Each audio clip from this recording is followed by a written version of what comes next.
Sukri, Batang 2002, meninggal karena terlindas truk pengangkut pasir di jalan raya. Beberapa detik kemudian, prak! Sukri mati, Mas.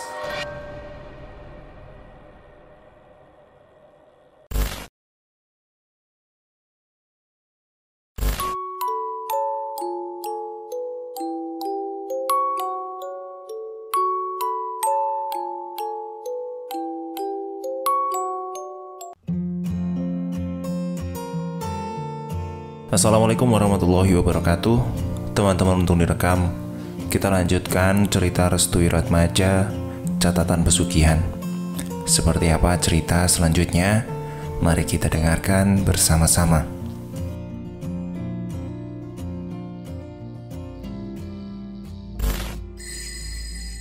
Darsi mencoba untuk tenang agar tidak tersulut amarah oleh perkataan busuk dari Sukri. Dia pun langsung menuju kamar dan memberikan kunci itu kembali kepada Sukri. "Cepat, kunci kamarku. Lakukan ritualnya, lalu buka kembali. Aku dan Mbak Siti tak sabar ingin pergi." Sukri hanya bengong mendapati perkataan Darsim itu. Darsim melangkah ke kamar. Dia tak peduli dengan apa yang dikatakan oleh Sukri terhadapnya. "Kenapa berhenti berjuang, Mas?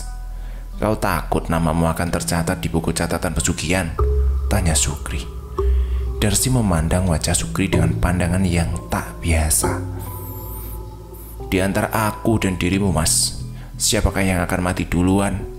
Kau tahu, kau hidup sebatang kara dan sudah tua. Ikatan batin keluarga tak akan terpisahkan oleh cecunguk kotor sepertimu," jelas Darsim. Darsim kembali berjalan menuju kamar. Sukri mengikutinya dari belakang. Sukri kemudian mengunci pintu kamar Darsim itu dari luar.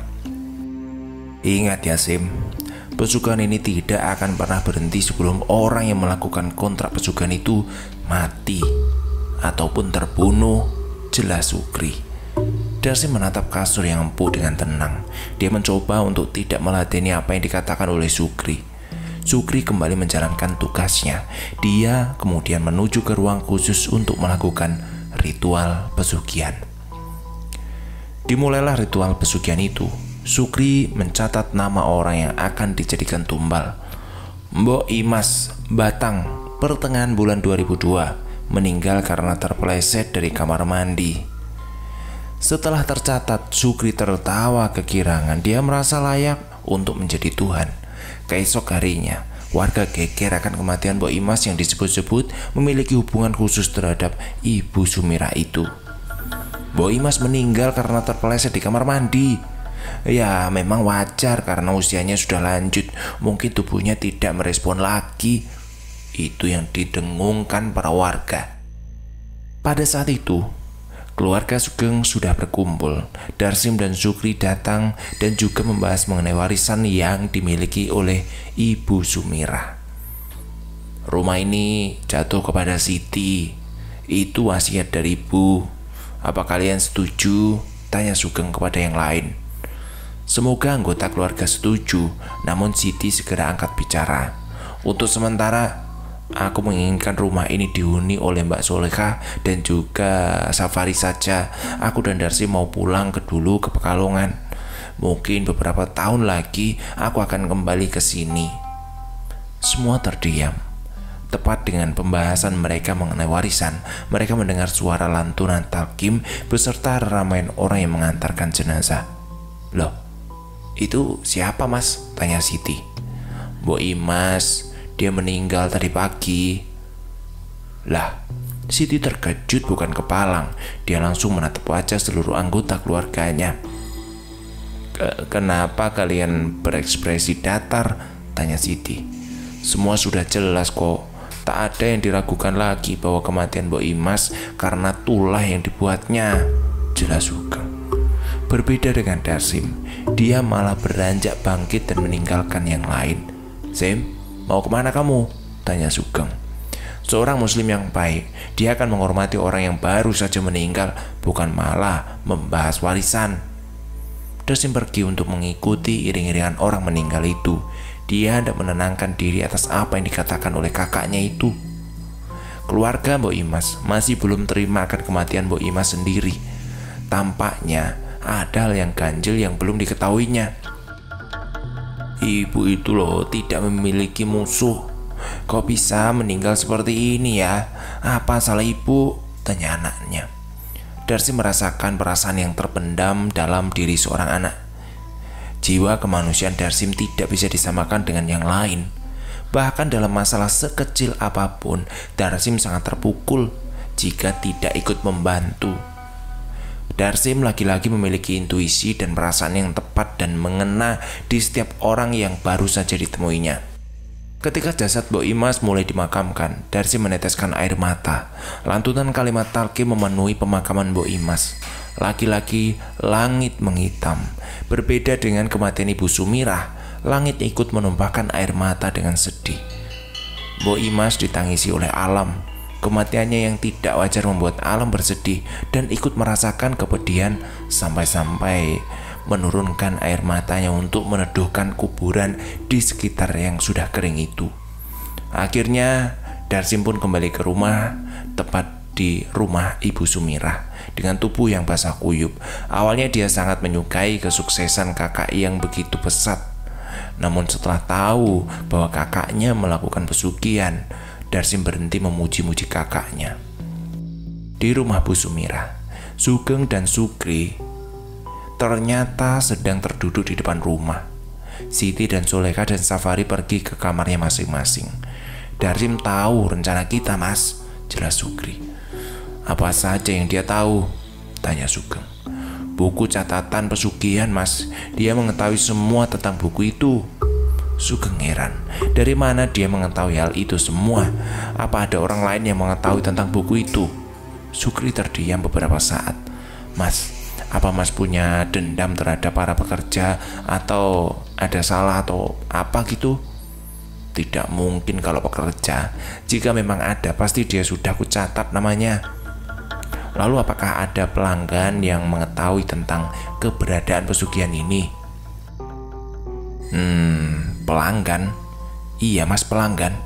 Maksudnya yang selalu membeli bahan makanan padaku.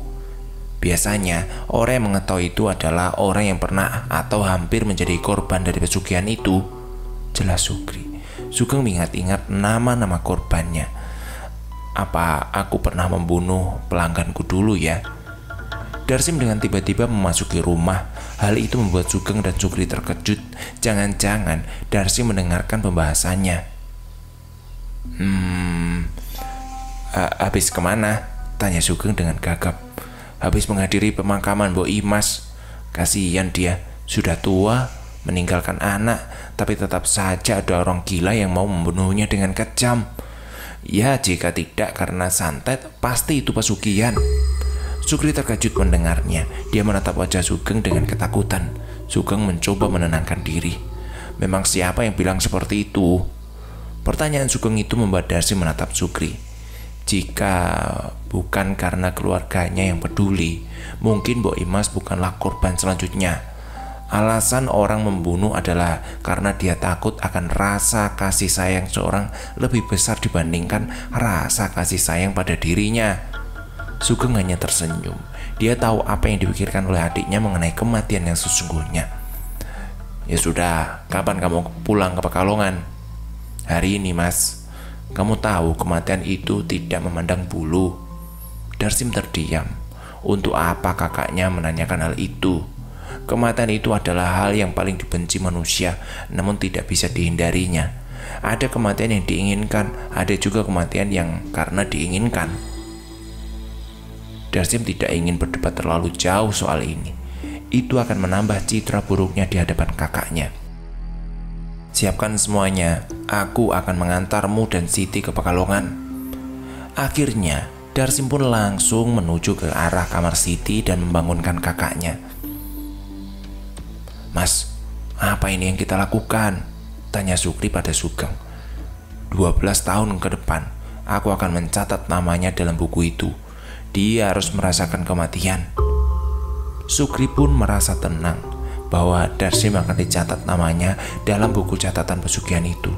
Sukri tidak menyadari ada satu sisi di mana Sugeng akan bersikap terbalik dari apa yang dia kira. Kematian keluarga Sukri belum cukup untuk menutup mulut Sukri yang bisa saja menceritakan seluruh aib dirinya. Batang 2002 pertengahan bulan, tepat di jam 10 pagi. Kembalilah lagi jika sudah siap semua, karena rumah ini akan jadi milikmu Loti, ucap Sugeng. Siti tersenyum. Iya mas, nanti Siti kembali lagi jika semuanya sudah siap. Ya insya Allah Siti akan tinggal di sini loh mas. Setelah usai mengantarkan Siti, Sugeng kembali lagi menuju rumahnya. Darsim tidak berkata apa-apa mengenai rencana 12 tahun di depan yang disembunyikan oleh Sugeng dan juga Sukri. Mbak yakin akan tinggal di sana? Tanya Darsim. Ya iyalah, memang kenapa toh Sim? Mbak gak takut anak-anak Mbak akan jadi korban? Tanya Darsim. Kalau ngomong ya mbok ya dijaga, ya gak mungkin lah. Mana ada pesugihan Sim. Percuma saja, Siti masih belum percaya atas hal ini. Memang benar Mbak, orang akan percaya jika sudah merasakan yang dinamakan kehilangan. Akan lebih baik jika kita tidak kehilangan agar kita tidak saling percaya. Dibanding kepercayaan, kehilangan itu lebih menyakitkan Mbak. Siti hanya terdiam. Dia belum mengerti apa yang dikatakan Darsim. Sim, besok kamu sudah kerja kan? Darsim tidak menjawab. Siti berlari menghampiri Darsim dari kejauhan. Sugeng memperhatikan tingkah adiknya itu. Darsim, kamu siap mati? Di rumah Ibu Sumirah tepat di jam 11, Safari masih memiliki hati yang goyah. Dia yakin sesuatu yang dilakukan olehnya adalah kesalahan besar. Kamu kenapa Ri? Tanya Soleka.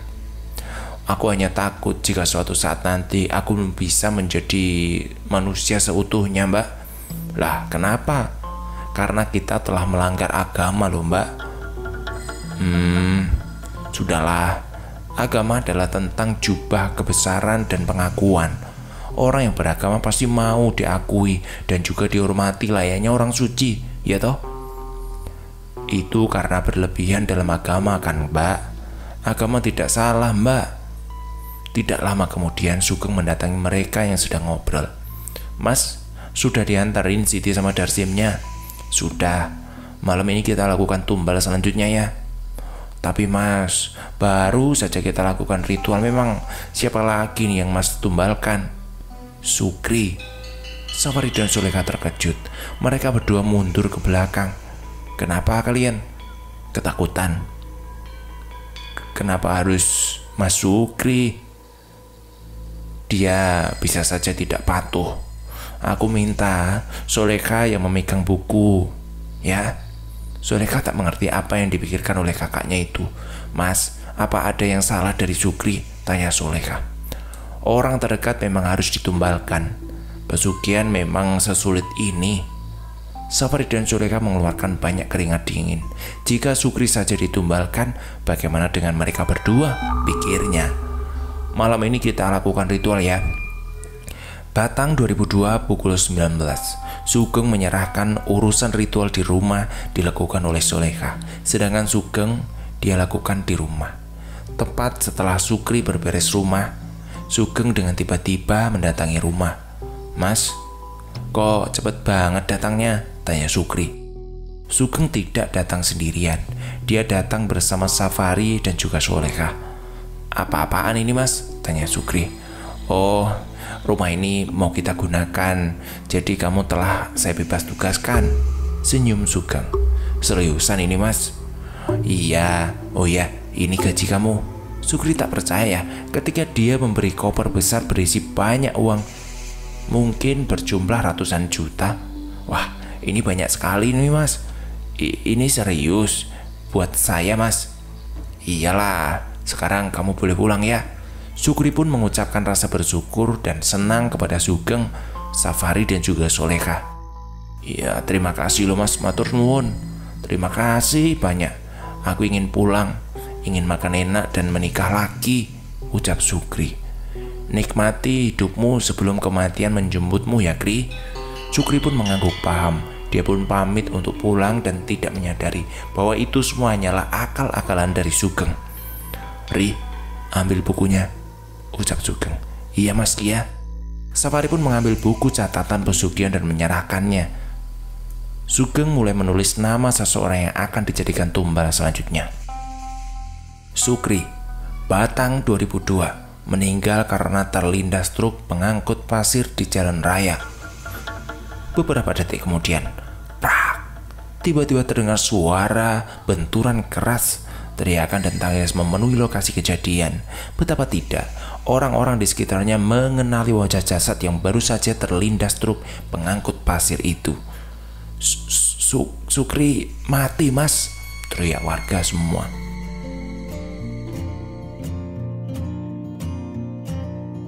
Tidak sabar ingin melanjutkan cerita. Tepat di 12 tahun kemudian. Bakalan seru ini. Terima kasih buat restu Wiratmaja. Besok kita lanjutkan lagi. Assalamualaikum warahmatullahi wabarakatuh.